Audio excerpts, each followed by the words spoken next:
Chapter surface areas and volumes. Question है, ए gulab jamun contains sugar syrup up to 30% of its volume.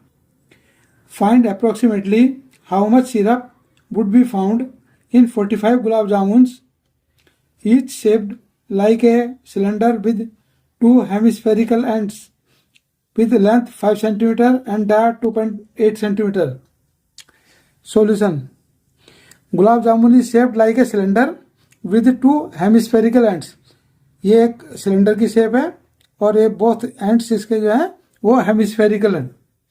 अब diameter of the cylindrical part का diameter is equal to the diameter of the spherical part. Spherical part का और cylindrical part का diameter दोनों का same है and that is equal to 2.8 centimetre. So ये diameter given है। अब रेडियस ऑफ सिलेंड्रिकल पार्ट और रेडियस ऑफ स्फेरिकल पार्ट दोनों इक्वल है and that is 2.8 upon 2 is equal to 1.4 centimetre. 1.4 centimetre इनका रेडियस आ गया सिलेंड्रिकल पार्ट का भी और स्फेरिकल पार्ट का भी। अब length of gulab jamun is equal to 5 centimetre. ये गुलाब जामुन की लेंथ जो है वो 5 सेंटीमीटर गिवन है। अब लेंथ ऑफ सिलेंड्रिकल पार्ट, अब जो सिलेंड्रिकल पार्ट है यहाँ तक ये इस सिलेंड्रिकल पार्ट का लेंथ हमें फाइंड आउट करना पहले and that is equal to total length minus radius of both hemispherical ends. Total length में से ये रेडियस स्फेरिकल पार्ट का और स्फेरिकल पार्ट का रेडियस माइनस कर दिया तो ये आ गया 5 माइनस 2, इसलिए कि 2 रेडियस हमें सब्ट्रैक्ट करना इनटू रेडियस है 1.4 एंड 1.4 मल्टीप्लाइड बाई 2 इज 2.8 और 5 से माइनस किया तो आएगा 2.2 centimetre. Now volume of cylindrical part.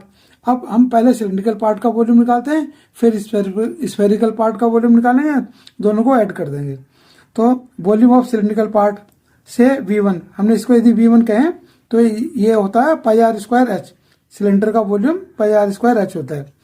अब ये आ गया volume of hemispherical end. Hemispherical end का जो वॉल्यूम है वो होता है से इसे V2 हमने एज्यूम किया तो इक्वल टू हाफ इसलिए कि हेमिस्फेरिकल है into 4/3 pi r cube. Sphere का वॉल्यूम होता है 4/3 पाई आर क्यूब, उसका हाफ किया हमने क्योंकि ये हेमिस्फीयर है इसलिए। अब हम क्योंकि हम ईच एंड की बात कर रहे हैं। नाउ अब volume of each gulab jamun, पूरा गुलाब जामुन का वॉल्यूम कितना होगा? वॉल्यूम ऑफ सिलेंड्रिकल पार्ट, इस सिलेंड्रिकल पार्ट बीच का plus volume of 2 hemispherical ends तो equal to volume of cylindrical part V1 plus 2 into V2 हमारा स्फेरिकल एंड का था तो 2 एंड्स हैं तो इसलिए 2 से मल्टीप्लाई किया तो ये आ गया हमारा V1 के लिए हमने लिखा pi r square h plus 2 into और V2 के लिए लिखा 1/2 इंटू 4/3 पाई आर क्यूब।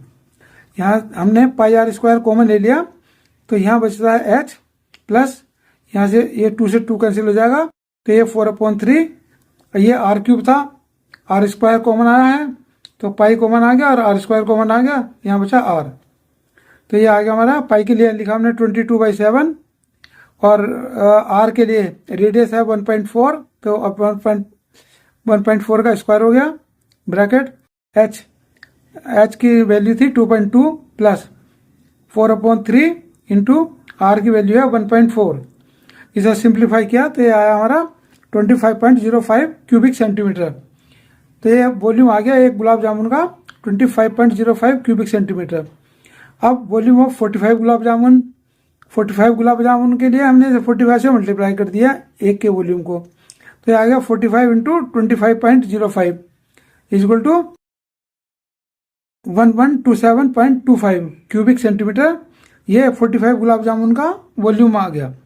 अब वॉल्यूम ऑफ सिरप निकालना है, सिरप का वॉल्यूम निकालना है तो यह है हमारा 30% ऑफ गुलाब जामुन के वॉल्यूम का 30% है ये तो इसका हमने 30% किया तो 30/100 into 1127.27 equal to 338.175 cubic centimetre and that is equal to approximately 338 cubic centimetre. ये हमारा रिक्वायर्ड आंसर है जो कि हमें ये सिरप का वॉल्यूम फाइंड आउट करना था। यही इसका आंसर है। And thanks for watching.